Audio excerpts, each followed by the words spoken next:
What's up, beautiful ladies? Dr. Emily Kiberd here with Thyroid Strong Podcast. It is extra hot here, 100 degrees in Colorado. So if you are watching this on YouTube, I'm a little extra shiny. We're going to talk about something very important today that your endocrinologist will not tell you.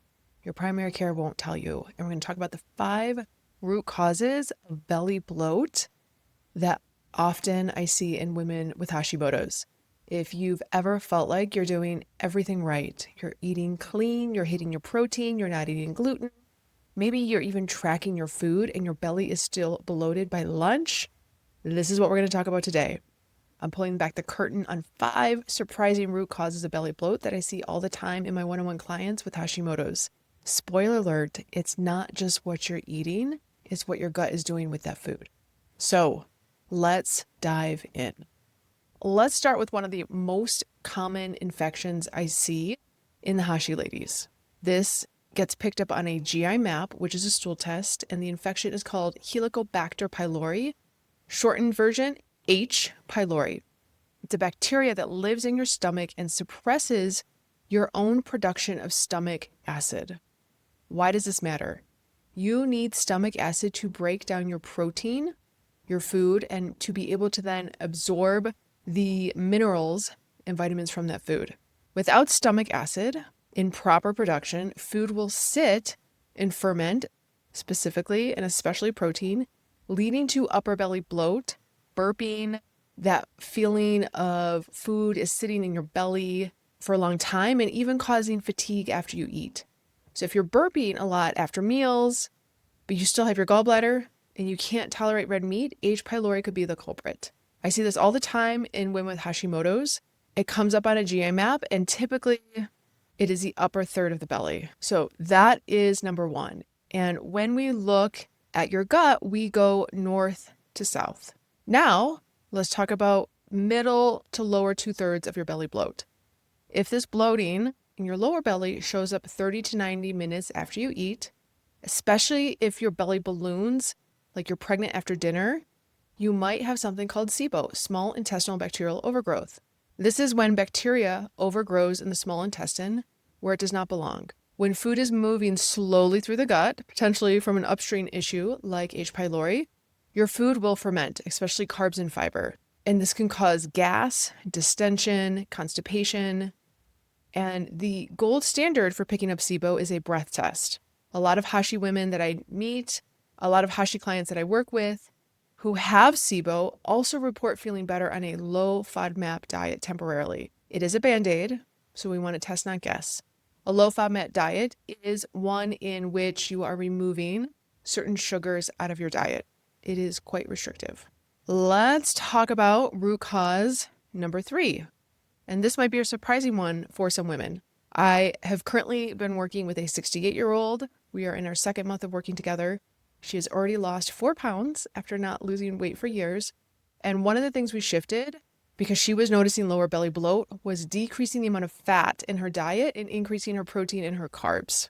Why does this matter? Too much fat in one sitting, especially if you have a sluggish gallbladder, you're not getting proper bile output, or low pancreatic enzyme output, you will not be able to break down your fat properly.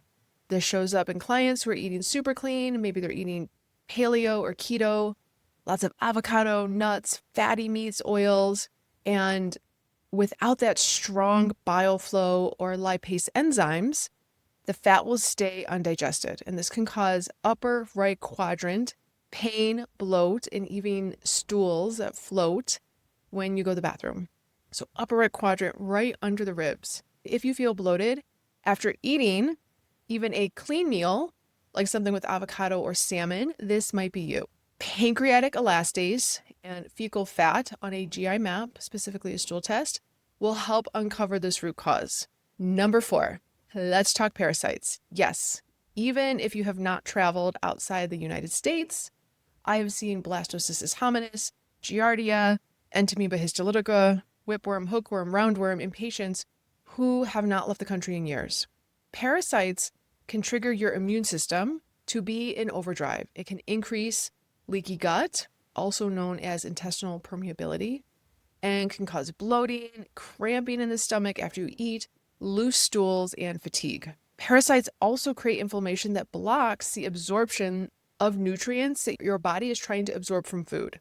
So it is blocking absorption of those nutrients. If your bloat goes hand in hand with unpredictable bowel movements, maybe you're swinging between constipation and diarrhea. Sometimes we call this consturia. If you're getting any skin issues, I know I had eczema. Some of my clients with psoriasis also find this. Parasites as one of the root causes. Or you have insomnia. Parasites could be at play. They probably are. Okay. Number 5, and this is the last one. It's one that most people miss. It is mold exposure. Mold toxins can cause full body inflammation. It can put your immune system in overdrive, just like parasites do, and cause histamine issues. And it can also cause sluggish detox, all of which make your gut more sensitive and reactive. Mold also disrupts the gut bacteria balance, the microbiome. So the balance of good and bad bacteria, mold will disrupt that. And it can slow motility. It can slow the movement of food through your gut. When we have slow motility, you can have a higher propensity for getting SIBO. Mold can cause constipation and lower belly bloat. So if your bloat didn't start until you moved into a certain home, or maybe you had a water leak, or you feel worse in humid weather and the humidity in your house is not managed properly, mold exposure needs to be ruled out. The way we do this is with mycotoxin testing, questionnaire. A free test is a VCS test, visual contrast sensitivity test online. These are all great places to start. So, to recap, bloating is not just annoying. I've been there. I've had it. I've had crampy bloating. I've had upper belly bloating. I've had lower belly bloating. I've had upper right quadrant. I have had it all.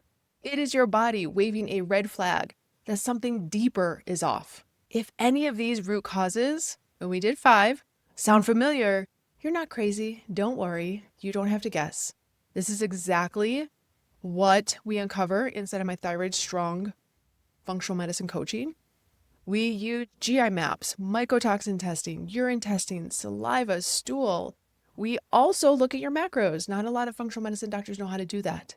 And we also look at your workouts because we do not heal by just addressing one thing. We are allowed to have multiple things. And we also do not heal by under eating and overtraining. If you want clarity on your root cause, I'm going to drop a link below. You can apply for one-on-one Thyroid Strong functional medicine coaching. It is 6 months together.